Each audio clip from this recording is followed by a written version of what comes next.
Today, we're talking about Brighton loanee REDA Khadra to look at his season so far at Bramall Lane. Now, I'm going to give you full disclosure. We are recording this in October 2022. Not sure when you're watching it, but for the point up to that and to give us more insight into the German, who we've not seen as much as many would have expected, we're going to welcome someone who knows more about him than I. Hopefully, I'm going to pronounce Jakob or Jakob. Which do you prefer? It's Jacob. No, it's spelt the French way, but I like it. English. Well, Jakob Wards, thank you for joining us. So, first question: when I say the words REDA Khadra, what first comes to mind, Jakob? Oh, well, just one word. No, you can have as many words as you like.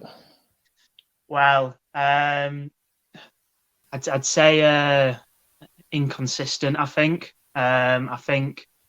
his time at Rovers was a bit mixed. I think he was a player who was a bit frustrating at times, maybe tried a bit too much, a bit too hard when you could just simply play the ball, pass the ball, or, and take on a man when you probably shouldn't lose the ball, for example. But the moments of brilliance when they come from him, he was very much a hot and cold player, but we went through our best period once we got up to joint first at one point last season with Fulham. He was up top with 𝗍𝗿𝗿𝗃𝐻𝐵𝐿. We had a 5-3-2, and them two were just electric at that moment in time. Pure pace, and a good shot on him as well. If anyone hasn't seen it, I mean, his goal against he scored a free kick from basically the corner flag against QPR. And that shocked everyone after he actually missed the penalty last season away at Sheffield United. But I feel like a lot of Rovers fans kind of don't have too much time for him anymore. There were a few comments he made about that penalty miss, which were kind of the nail in the coffin, I think, for a lot of people in terms of our playoff chances. I think that was kind of the start of the downward spiral, which unfortunately led to us not making it. But yeah, I think there was a few comments he made on the slide, kind of joking about that penalty miss. So I think there's a few Rovers fans who weren't too happy with those.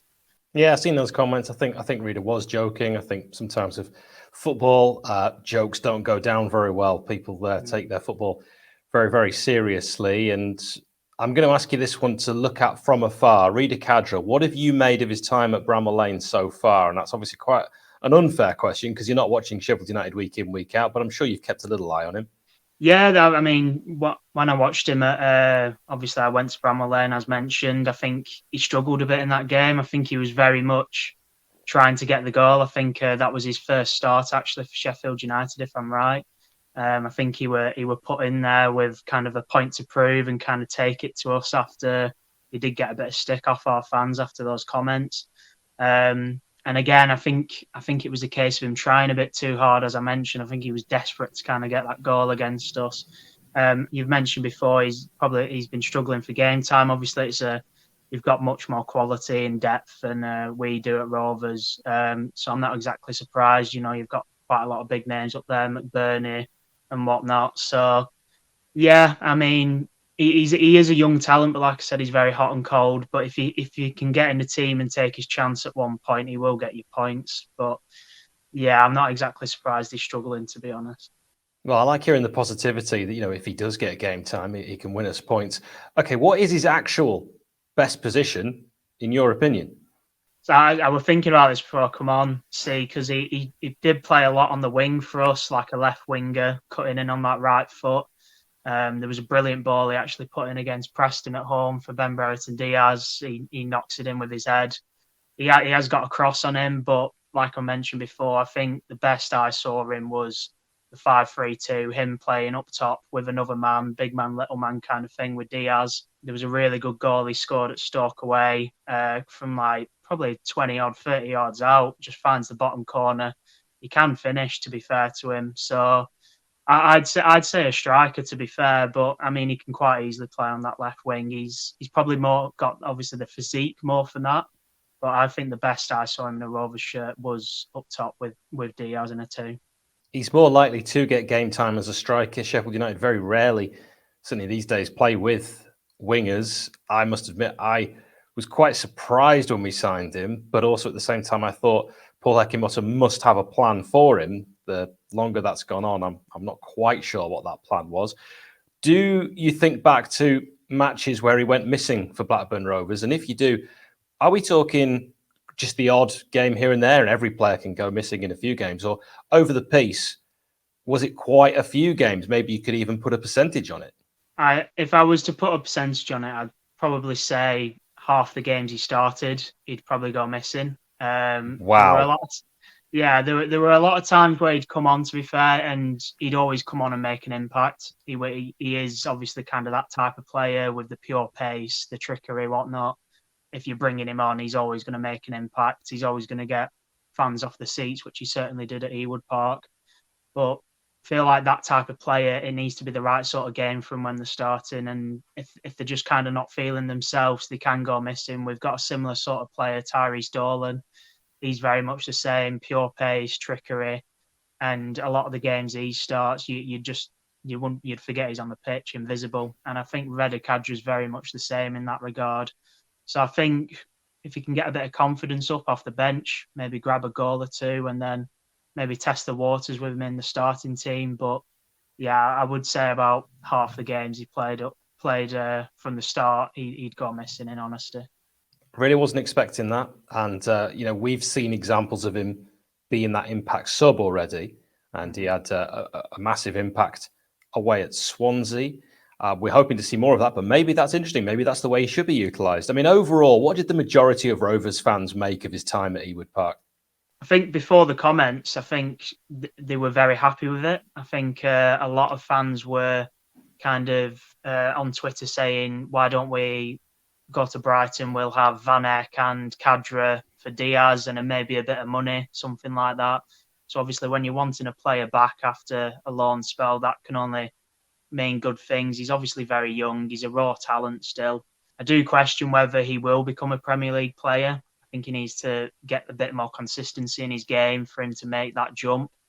But I think at the minute, he's probably going to have maybe another season or two in the Premier League, and then Brighton will obviously make their decision on him. But I think, like I mentioned, obviously a lot of Rovers fans would have had him back. And I think if he had come back, maybe he could have built on his time here, maybe found a bit more consistency, whatnot. Maybe it's not been the best thing for him going into a new environment, but obviously Blades have a lot higher hopes than we do and should be battling for automatics. So I can't blame him for obviously making the move to you lot. Yeah, you can never blame a player really for testing themselves. At the next stage in his career, he probably would like to be at a side that is hopefully going to get promotion. Of course, Blackburn could still achieve that. What do you think United fans can expect to see from Kadra if he's given game time in the remainder of the campaign? I would say to expect anywhere between 5 to 10 goals would be my take on it. If he's afforded, maybe another 10, 15 starts and some sub appearances, obviously here and there, I think he will get you goals. I think obviously he just needs to find his feet. Maybe that's a problem at the minute. Like I said, it's all about consistency with him. He did have a very good patch of games, as mentioned, in the 5-3-2, but unfortunately, due to injuries, we had to change the formation up, which was brilliant for us at the time. Like I said, got us up to first in the table, joint first, and then we had to move to a 5-2-3. And then I felt like when he was on the wing, he did struggle a bit. So maybe, obviously, if he's playing up top, it'll just click for him again. So I'd say 5 to 10 goals. I'd be shocked if he didn't get 5 at least. I'll love it. We may well come back to you at the end of the season to see how well that prediction panned out. So you're also involved in the YouTube channel for Blackburn Rovers, which I think got one of the best names that I've ever seen. Tell us about it. No, yeah, we're with Blackburn Overseas. I do content for him. He's an American YouTube creator. He's also got like some people like myself who are there on the ground, really. Obviously, because he's in America. So I do some vlogs for him, stuff like that. I'm always happy to give my opinion on things. So yeah, definitely go check that out. Actually, I did the Sheffield United away. Weren't too great a result for us at all. And 𝗍𝗿𝗂𝐺 did actually play that day and got a bit of stick off our fans. But that video actually did quite well. Got a lot of support from the Sheffield United fans, and they all seemed very gracious and were basically wishing us the best for the rest of the season. So I've got a lot of time for Sheffield United fans. Jakob Ward from YouTube channel Blackburn Overseas, which I think genuinely is one of the best names I've ever heard. It has been an absolute pleasure. Thank you for giving up the time.